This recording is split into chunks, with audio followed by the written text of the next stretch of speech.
Hoje, o Evangelho nos oferece uma oportunidade de aprofundar na estrutura desta divina sabedoria que vem do coração de Deus para nos orientar. É verdade que num tempo em que nós vivemos, há entre nós aqueles que não desejam conhecer os mistérios revelados desta vida. São tantas as pessoas que fecham o seu coração aos ensinamentos da verdade, dos mistérios de Deus. Mas também há aqueles que são dóceis, há aqueles que são capazes de uma abertura para o acolhimento desta palavra. No entanto, há entre nós alguém que pode decifrar para nós aquilo que está escondido. De fato, Jesus vai dizer no Evangelho que nada há de escondido que não venha a ser descoberto e nada acontece em segredo que não venha a tornar-se público. E outra passagem que diz: o que eu digo, o que é dito ao pé do ouvido num quarto, será proclamado por cima dos telhados. De fato, a intimidade com o Senhor revela ao nosso coração os seus desígnios de amor e nós, num tempo certo, num tempo do apostolado, somos convidados, portanto, a anunciar esta verdade do Evangelho. Quem é esse que prescruta o nosso coração? É aquele a quem se dá assim o nome do Filho do Homem, o enviado de Deus, o Messias, o ungido, o Filho de Deus, aquele a quem todas as coisas foram dadas a ele pelo Pai. Sim, todas as coisas me foram dadas pelo Pai. É o próprio Jesus que nos fala.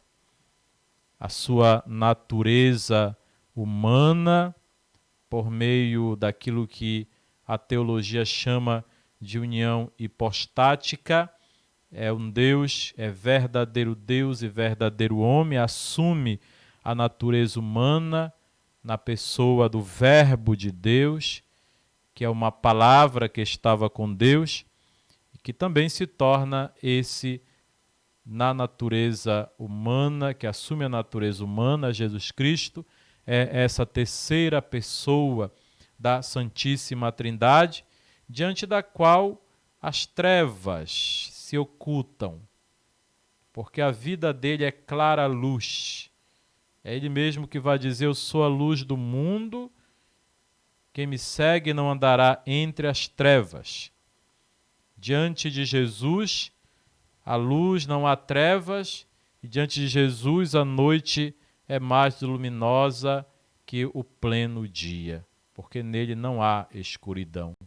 Nele há uma luminosidade divina, provinda do próprio Pai. Quem sabe nós aprenderemos ou podemos aprender com um provérbio árabe que diz assim: se numa noite preta uma formiga preta sobe por uma parede preta, Deus a estará vendo, porque nada escapa aos olhos de Deus. Até aquilo que está na mais densa treva, na mais densa escuridão, nada escapa aos olhos de Deus, porque Ele prescruta todos nós até as nossas fibras ignoráveis. Porque para Deus não há segredos nem mistérios. Sim, irmãos, há mistérios para nós. Para nós há mistérios, mas não para Deus.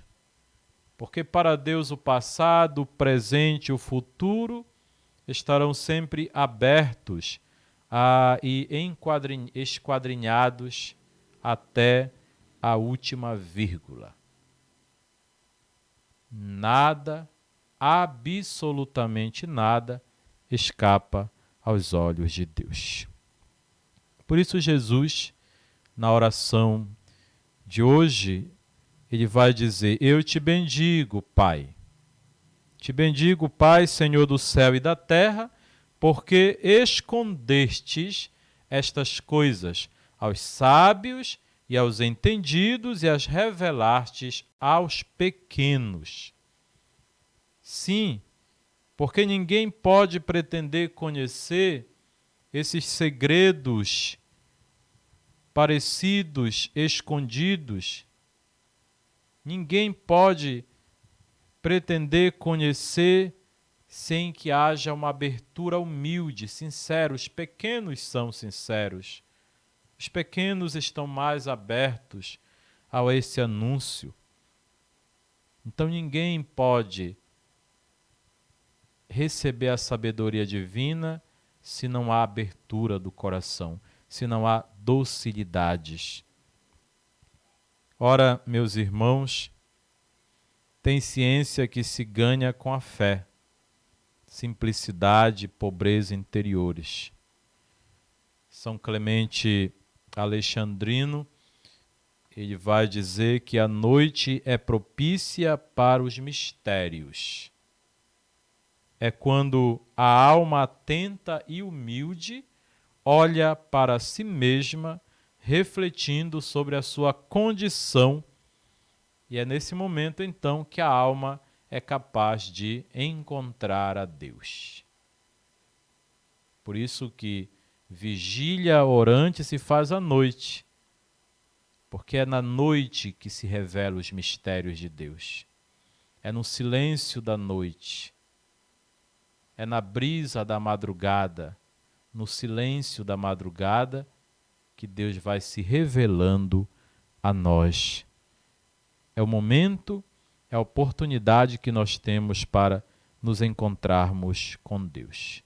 Por fim, hoje nós estamos celebrando São Boaventura. Trata-se de um santo nascido na Itália, em Viterbo. É um santo de 1218. O seu nome de batismo era João. E muito douto, muito culto, muito inteligente, foi estudar em Paris, e como tantos outros estudantes, no tempo das perguntas, em busca das respostas, ele vai ter contato com a vida do grande Francisco de Assis, depois terá contato com a vida de Agostinho, depois terá contato com outras figuras também que têm a vocação de intuir a sabedoria, de buscar o conhecimento. E eu fiquei assim pensando dos santos, né? Como nós devemos aprender com os santos? Todos nós devemos aprender com os santos, porque os santos, eles tiveram uma vocação, e essas vocações dos santos mudaram não somente a história do cristianismo, mas também a própria história da humanidade. Em muitas coisas, os santos são divisores de água na história da humanidade. Por isso, é bom ler a vida dos santos, é bom conhecer a vida dos santos. E hoje São Boaventura. E uma coisa que eu fiquei a meditar da vida de São Boaventura é que ele entendeu muito cedo que esta vida não serve para outra coisa, essa vida terrena não serve para outra coisa senão para preparar nossa morada definitiva no céu. Olha o entendimento de São Boaventura, e ele vai dizer ainda: a vida não pode ser decidida por escolhas apenas temporais. Porque todos aqueles que se decidiram por Cristo devem caminhar sempre tendendo o eterno, buscando as coisas do alto. Então, nenhuma vida, nenhuma escolha deve ser decidida apenas por escolhas, motivações temporais, mas precisa buscar o eterno. Eu sempre costumo dizer para os religiosos e também para todos nós que a nossa vida cristã não é uma vida...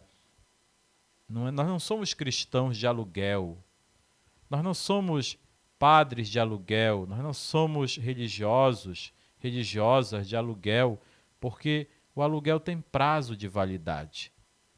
Mas a nossa vocação, ela tem sementes de eternidade, sementes do eterno, porque a escolha que nós fazemos é uma escolha que tende para o definitivo, não para o temporal, para o provisório, mas para o definitivo em Deus. E justamente isso, São Boaventura, ele foi aprendendo. Aos 20 anos ele começou a perguntar: para que serve a minha vida? O que é que eu devo buscar? O que é que eu devo realizar com a minha vida? E ainda mais 2 ensinamentos de São Boaventura, no livro A Perfeição Evangélica. São Boaventura vai dizer: a igreja é a mais bela e luminosa quando seus filhos e filhas são fiéis à vocação para a qual Deus os chamou. Qual é a vocação para a qual Deus te chamou? Que você deve ser fiel. E ainda, continua o santo, devemos viver exemplarmente esta vocação, esse chamado de Deus, dando testemunho de que o Evangelho é nascente de alegria e de perfeição. Vejam, ainda São Boaventura não nos deixa de lembrar que a santidade é dom de Deus e que, portanto, ninguém pode alcançá-la somente com as forças humanas. Ele ensina que a santidade é, sobretudo, fruto de uma comunhão com o amor divino, comunhão que se desenvolve na oração. A santidade se busca na oração, nesta comunhão com o amor divino. Então vejam, meus irmãos, a beleza e a profundidade da vida de São Boaventura e da vida dos santos. Que nós possamos, assim, seguir o exemplo dos santos, em especial hoje de São Boaventura, para que a nossa vida não seja movida por escolhas temporais, mas por escolhas que nos levem ao infinito de Deus, ao definitivo, que é justamente essa busca da perfeição evangélica que se dá na vivência da santidade de vida. Seja louvado nosso Senhor Jesus Cristo.